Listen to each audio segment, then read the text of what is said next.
Everyone good morning to all Jai Jagannath welcome to my new vlog जोटा कि hair related मु सब बेले आपण मानक नहीं आसी लास्ट टाइम बोधे मु हेयर रिलेटेड जो हेयर केमती ऑयल करवा से रिलेटेड किसी वीडियो नहीं आसी जोटा कि मोर मन ना कहीं मुझे बहुत दिन धरी स्टे होती कारण मोर टिके बिजी रही जाइली मो फैमिली को नहीं जे मो एक्चुअली मोर पर्सनल किसी प्रॉब्लम थिला किंतु ता भीतर भी मो समय को मैनेज करके ब्लॉग को शूटिंग करथिली किंतु पोस्ट करने पे मते समय मिली नथिला।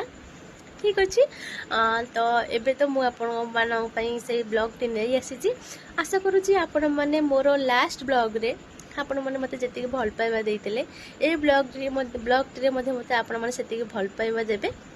हाँ ब्लॉग टी आपण मैंने सब बेले स्टार्टिंग रु एंडिंग पर्यंत देखिए कहीं एंडिंग पर्यंत देखिले ही आप सबकि बुझीपारे ब्लॉग टारू तो ठीक अच्छे तो जिते बड़े आपण भिडियोटी को संपूर्ण देखुं ना से किसी भी समस्या आपण मन रही और लास्ट रे आपण मते क्वेश्चन करेंगे बहुत जन क्वेश्चन करती लास्ट रे कमेंट करती कि दीदी यहाँ केमती अप्लाई करवा दीदी यहाँ को तेलटा को उषम करने पड़ो कि तो से कही रखुच्छे से बाय मो ब्लॉग टी संपूर्ण देखुना तो ब्लॉग टी संपूर्ण देखु संपूर्ण देखिले ही सबकि बुझीपारे।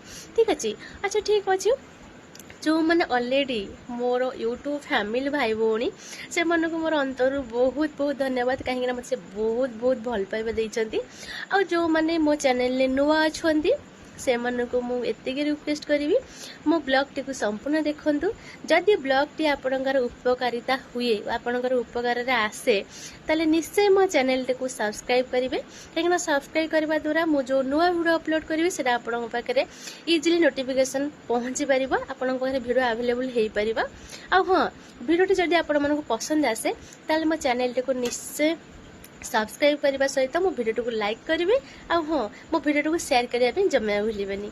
ठीक अच्छे चलते स्टार्ट करवा आमर ए ब्लॉग टी लेट्स स्टार्ट वीडियो को स्टार्टिंग करिया पूर्व मो फास्ट ऑफ ऑल कही रखुचे आपण मानक कि जे आमे विभिन्न प्रकार रेमेडी तैयारी करिकी चुटर अप्लाई कले कि आम निजर स्किन रे अप्लाई कले जे आम स्किन ग्लो करिवो कि हेयर ग्रोथ होबो सेटा नुहे तो सेथिपाई आमको आम निजर केयर नबाको पड़िबो जेमति कि आमको पर डे 3 ରୁ 4 लीटर पानी पीबा को पड़िबो सफिशिएंट सोइबा को पड़िबो आ आमको हेल्दी रहबा को हेले आमको हेल्दी फूड्स नबा सहित आमको निजको खुशी रखिबार अच्छी। ठीक अच्छे तो मो वॉइस टी बसी जाइए मत ठंडा कारण तो आपण मैंने टी मैनेज करेंगे तो एबे प्रथम आप देखिपे मोर ये फास्ट मु इनग्रेडिएंट नहीं जोटा कि फास्ट थिंग ये मुझे पियाज तो आपण मैंने जानी थे ऑलरेडी कहे पियाज कौन ये काटिला हाँ आज्ञा आपण मन भर प्राय लोक जानी थे जो मैंने मो सब्सक्राइबर भाई भौणी मैंने अच्छी से मैंने जानी थे कि पियाज रे ना भरपूर मात्रा रे सल्फर थाए जेहेतु सल्फर एथे बहुत रिच थाए तो सी आम चुटीर ब्रेकेज थिनिंग को ना मिनिमाइज करे जो प्राय पिलांगर देखुथिबे चुटी बहुत पतला हो जाउची तो से माने ना एमती रेमेडी न तैयारी करिकि मध्य जदि पियाज को आपण चक्का चक्का करके जमे सैलेड काटा जाए केमती काकुटी जमती कटा जाए से भली काटिकी जदि आपण माने चुटी रे मसाज भी करिवे सेटा भी आपण पई बेनिफिट रहइबो किसी असुविधा भी नहीं ऑल्सो ना पियाज आम चुटी को गोटे हेल्दी साइन मध्य दिए। ठीक अच्छे जो मैंने आपड़ ना पियाज के लगे ना थे लगे देखूँ देन मत कमेंट्स करूँ तो मुझे कौन कली ना पियाज आ मेथी दीटा को ग्राइंडिंग जार रे नहीं भलसे पूरा ग्राइंडिंग कर देखिपे मुझे भलसे ग्राइंडिंग कर ऑलरेडी मो गैस रे लो फ्लेम रे कड़ईटा को उषुम करके ताधे नड़िया तेल आज यूजुअल आप जानी मो नड़िया तेल को बहुत भल पाए नड़िया तेल उषुम करके ताधे से मिक्सचर को ताधे पकईकि मुझे ऑलरेडी भाजीदेली जेहेतु मो गैस पाखे शूटिंग करी एकुटिया लेट नाइट हो जाता तो मत फोन धरिकी शूटिंग करने प्रॉब्लम है से ऑलरेडी तैयारी कर सारिकी आपको देखौची ऑलरेडी मेथी और पियाजर मिक्सचरटा भाजी गोटे पटे साइड लगी जाइला और तेल देखुवे केते बढ़िया भाव में माने छाणी है भाई मुझे तो देखिले आपण माने मुझे छाणिलेनी कड़े आस्ते कि जो कौन कहती अणेकी मुझे आनिली मुझे छाणी आपण मैंने जो चाहिए ताको छाणी पारे किसी असुविधा ना कि मुझे छाणिली कहीं मत से जो जहाँ भी तादेर अच्छी ମେଟେରିଆଲ୍ସ ଅଛି ମୁଁ ସବୁକିଛି ମୋତେ ହେୟାରରେ ଆପ୍ଲାଏ କରିବାର ଅଛି। ଠିକ୍ ଅଛି, ତ ସେଥିପାଇଁ ମୁଁ ଆପ୍ଲାଏ କଲିନି। ଆପଣମାନେ ଅଲରେଡ଼ି ମୁଁ କହିସାରୁଛି କି ମୋର ଲେଟ୍ ନାଇଟ୍ରେ ମୁଁ ସୁଟିଂ କରୁଛି। ତ ଲେଟ୍ ନାଇଟ୍ ମାନେ ଅଲରେଡ଼ି 12ଟା 12:30 ପାଖାପାଖି ମୁଁ ଆପଣମାନଙ୍କୁ ବର୍ତ୍ତମାନ ଟାଇମ୍ ଦେଖାଉଛି। ଠିକ୍ ଅଛି, ତ ମୋ ଚୁଟିର ସୁଟିଂ କରିବା ପାଇଁ ଏତେ ଏକ୍ସାଇଟେଡ଼୍ ଅଛି ଯେ ଆପଣମାନଙ୍କ ପାଇଁ ବ୍ଲଗ୍ ଆଣିବା ପାଇଁ, ତ ମୋତେ ଟାଇମ୍ ବି ଜଣାପଡ଼ୁନି। ମୁଁ ବର୍ତ୍ତମାନ ଆପଣମାନଙ୍କୁ ଟାଇମ୍ ଦେଖାଉଛି, ଦେଖନ୍ତୁ ସାୟଦ 12:20-25 ହେଇଯାଇଥିବ। ଦେଖିପାରୁଥିବେ ଆପଣମାନେ ଟାଇମ୍ରୁ। ଲେଟ୍ ନାଇଟ୍ରେ ସୁଟିଂ ଚାଲିଛି। ତ ଆପଣମାନଙ୍କ ବ୍ଲେସିଂ ଆଉ ଭଲ ପାଇବା ପାଇଁ ମୁଁ ସୁଟିଂ କରୁଛି। ତ ଆଶା କରୁଛି ମୁଁ ଯେଉଁ କଷ୍ଟ କରୁଛି ଆପଣମାନଙ୍କ ପାଇଁ, ତ ଆପଣମାନେ ନିଶ୍ଚୟ ସେ କଷ୍ଟର ଭଲ ପାଇବା ମୋତେ ଦେବେ। ଆପଣମାନଙ୍କର ଭିଡ଼ିଓଟିକୁ ଦେଖିବା ଆଉ ଲାଇକ୍ କରିବା ଆଉ ଚ୍ୟାନେଲ୍ଟିକୁ ସବସ୍କ୍ରାଇବ୍ କରିବା ଆଉ ମୋ ଭିଡ଼ିଓଟିକୁ ସେୟାର କରିବା ହିଁ ମୋ ପାଇଁ ବହୁତ ବଡ଼ ଆଶୀର୍ବାଦ। ତ ସେତିକି ଆଶୀର୍ବାଦ ମୁଁ ଆପଣମାନଙ୍କୁ ମାଗୁଛି। ତ ସବୁବେଳେ ଭଳି ମୁଁ ଏବେ ବି ଆପଣମାନଙ୍କୁ ସେଇ ସେମ୍ ଟପିକ୍ କହିବି। ତ ମୋତେ ରିପିଟ୍ କରିବାର ସେଇ ଟପିକ୍ ହିଁ ଅଛି।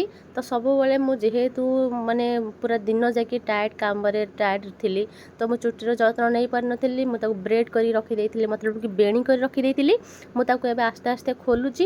ଆଉ ଖୋଲିକି ମୁଁ ଆଗରୁ ବି ଆପଣଙ୍କୁ କହି ରଖିଛି କି ତାକୁ ହାତ ସାହାଯ୍ୟରେ, ହାତ ମତଲବ କି ଫିଙ୍ଗର ସାହାଯ୍ୟରେ ଆପଣ ସେ ଜଏଣ୍ଟକୁ ନା ରିମୁଭ୍ କରିବେ। ଠିକ୍ ଅଛି, ତାକୁ ରିମୁଭ୍ କରିସାରିକି ଯେଉଁ ଅଏଲ୍ ଥିବ ତାକୁ ଆସ୍ତେ ଆସ୍ତେ ଆପଣ ରୁଟ୍ସରେ ହେଉ ସ୍କାର୍ପରେ ହେଉ ତାକୁ ଆସ୍ତେ ଆସ୍ତେ ମସାଜ କରିବେ। ତେଲ ତ ବହୁତ ଭଲ ବାସ୍ନା ହେଉଥିଲା, ମୁଁ ଆପଣମାନଙ୍କୁ ଦେଖାଉଥିଲି। ଆଉ ତେଲ ବି ବହୁତ ଭଲ ବି ହାତକୁ ଲାଗୁଛି। ହଁ, ତ ତାକୁ ଆପଣ ଆସ୍ତେ ଆସ୍ତେ ଚୁଟିର ଲେନ୍ଥରେ ଆପ୍ଲାଏ କରିବେ, ଯେମିତି ମୁଁ ଆପ୍ଲାଏ କରୁଛି। ଦେନ୍ ଲେନ୍ଥରେ ଆପ୍ଲାଏ କରିସାରିଲା ପରେ ତାକୁ ଆସ୍ତେ ଆସ୍ତେ ଚୁଟିକି କ'ଣ କରିବେ ନା ଆପଣ ଡିଭାଇଡ଼୍ କରିଦେବେ। ହେୟାରକୁ ଡିଭାଇଡ଼୍ କରିସାରିକି ହେୟାର ସ୍କାର୍ପରେ ଆପ୍ଲାଏ କରିପାରିବେ, ତା'ର ରୁଟ୍ସରେ ଆପ୍ଲାଏ କରିପାରିବେ। ଆଉ ହଁ, ତାକୁ ମସାଜ କରିବେ। ଠିକ୍ ଅଛି, ତ ଆମେ ନାହିଁ କି ମାନେ ଜବରଦସ୍ତ ଜଣେ ଜଣେ ଥାଆନ୍ତି ଜବରଦସ୍ତ ତାକୁ ଲଗାନ୍ତି। ତାକୁ ସେମିତି ଲଗାଇବା ଦ୍ୱାରା କ'ଣ ହୁଏ, ଚୁଟି ବେଶୀ ଜଏଣ୍ଟ ହେଇଯାଏ, ଜଏଣ୍ଟ ରିମୁଭ୍ ହୁଏନି। ସେଥିପାଇଁ ଆପଣ ହାଲକା ଭାବରେ ଚୁଟିକି ମସାଜ କରିବେ ଆଉ ଦେଖିବେ ବହୁତ ଭଲ ରେଜଲ୍ଟ ଆପଣମାନଙ୍କୁ ମିଳିବ। ଯେଉଁମାନେ ନା ମୋ ଭିଡ଼ିଓଟିକୁ ଦେଖୁଛନ୍ତି, ଯଦି ମୋ ଭିଡ଼ିଓଟିକୁ ଆପଣମାନଙ୍କୁ ପସନ୍ଦ ଆସେ ତ ନିଶ୍ଚୟ ମୋତେ ଗୋଟେ ଫିଡ଼ବ୍ୟାକ୍ ଦେବେ, ଗୋଟେ କମେଣ୍ଟସ୍ କରିବେ, ତ ମୋତେ ଖୁସି ଲାଗିବ। ତ ଯେଉଁଥିପାଇଁ ମୁଁ ଭିଡ଼ିଓ ନେଇକି ଆସୁଛି, ଯଦି ଆପଣମାନେ ଚ୍ୟାନେଲ୍ଟିକୁ ଦେଖନ୍ତି ତ ଚ୍ୟାନେଲ୍ଟିକୁ ଲାଇକ୍ କରନ୍ତି କି ମୋତେ କମେଣ୍ଟ କରନ୍ତି, ତ ମୋତେ ନିଶ୍ଚୟ ମୁଁ ଇନ୍ସପାୟାର ହେବି ଆପଣମାନଙ୍କ ପାଇଁ ନୂଆ ନୂଆ ଭିଡ଼ିଓ ନେଇକି ଆସିବା ପାଇଁ। ହଁ, ତ ମୋ ଭିଡ଼ିଓ ଦେଖିଲା ପରେ ଆପଣମାନେ କିଏ ବେନିଫିଟ୍ ପାଇଛନ୍ତି, ତ କେଉଁମାନେ ଏମିତି ଆପ୍ଲାଏ କରୁଛନ୍ତି, ତ ମୋତେ ନିଶ୍ଚୟ ଜଣାନ୍ତୁ। ଆଉ କେଉଁ ଡିଷ୍ଟ୍ରିକ୍ଟରୁ ମୋ ଭିଡ଼ିଓ ଦେଖୁଛନ୍ତି ତାହା ବି ମୋତେ ଜଣାନ୍ତୁ। ଠିକ୍ ଅଛି, ଓକେ, ଠିକ୍ ଅଛି, ସେସବୁ ଛାଡ଼ନ୍ତୁ।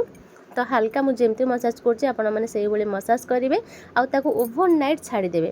ଓଭର ନାଇଟ୍ ଛାଡ଼ିଦେବେ। ଓଭର ନାଇଟ୍ ଛାଡ଼ିବେନି ମାନେ ନୁହଁ କି ଆପଣ ତାକୁ ଚୁଟିକି ଖୋଲା କରି ଛାଡ଼ିବେ ନା, ବିଲକୁଲ ବି ଖୋଲା କରି ଛାଡ଼ିବେନି। କାହିଁକିନା ଆମ ଓଡ଼ିଆ ଘରର ବୋହୂମାନଙ୍କର ନିୟମ ଅଛି କି ଚୁଟିକି ଖୋଲା କରିକି ଛାଡ଼ନ୍ତିନି। ଆପଣ ଚୁଟିକୁ ହାଲକା ସେ ମସାଜ କରିକି ତାକୁ ବେଣୀ କରିକି ଛାଡ଼ିଦେବେ। ତାକୁ ଖୋଲା କରିକି ଛାଡ଼ିବେନି କି ଚୁଟିକି କେବେ ବି ଗଣ୍ଠି କରିବେନି। ଗଣ୍ଠି କରିବା ଦ୍ୱାରା ନା ଗୋଟେ ବୋଝ ମୁଣ୍ଡେଇଲା ଭଳିଆ ଆମ ମାନେ ମୁଣ୍ଡକୁ ଲାଗେ, ସେମିତି କେବେ ବି କରିବେନି। ଚୁଟିକୁ ପୁରାପୁରି ବେଣୀ କରିକି ଛାଡ଼ିଦେବେ। ଆଉ ଯେତେବେଳେ ରାତିରେ ଶୋଇବାକୁ ଟ୍ରାଏ କରିବେ ଆପଣମାନେ ସବୁବେଳେ ୱିଦାଉଟ୍ ପିଲୋରେ ଶୋଇବାକୁ ଚେଷ୍ଟା କରିବେ। କାହିଁକିନା ମୁଁ ପିଲୋ ଦିଏନି, ଆପଣମାନଙ୍କୁ ମୁଁ ସେଇଆ ରିକମେଣ୍ଡ କରିବି, ଆପଣମାନେ ପିଲୋ ଦିଅନ୍ତିନି। ଆଉ ଯେଉଁମାନେ ବି ଦେଉଛନ୍ତି ହାଲକା ଆଶା ପିଲୋ ଦିଅନ୍ତୁ, ଚୁଟିକୁ ବ୍ରେଡ଼୍ କରିବେ ଆଉ ଶୋଇଲା ପରେ ପୁରା ଶାନ୍ତିରେ ଶୋଇବେ। କୌଣସି ଦୁଶ୍ଚିନ୍ତା ମୁଣ୍ଡରେ ରଖିବେ ନାହିଁ, ଯେଉଁଟାକି ଆମ ହେୟାର ଫଲ୍ର କାରଣ। ଆସନ୍ତୁ ଦେଖିବା ଆଫ୍ଟର ୱାଶ୍ ମୋ ଚୁଟି କେତେ ସିଲ୍କ ସାଇନ୍ ଆଣ୍ଡ ସ୍ମୁଥ୍ ଦେଖାଯାଉଛି। ଯଦି ମୋ ଭିଡ଼ିଓଟି ଆପଣମାନଙ୍କୁ ପସନ୍ଦ ଆସିଥାଏ ତାହେଲେ ମୋ ଭିଡ଼ିଓଟିକୁ ଲାଇକ୍ କରିବେ, ଚ୍ୟାନେଲ୍ଟିକୁ ସବସ୍କ୍ରାଇବ୍ କରିବା ପାଇଁ ଜମା ବି ଭୁଲିବେନି। ଆଉ ହଁ, କମେଣ୍ଟ କରିବାକୁ ଜମା ବି ଭୁଲିବେନି। ରହିଲି, ଜୟ ଜଗନ୍ନାଥ, ଦେଖା ହେବ ନେକ୍ସଟ ବ୍ଲଗ୍ରେ।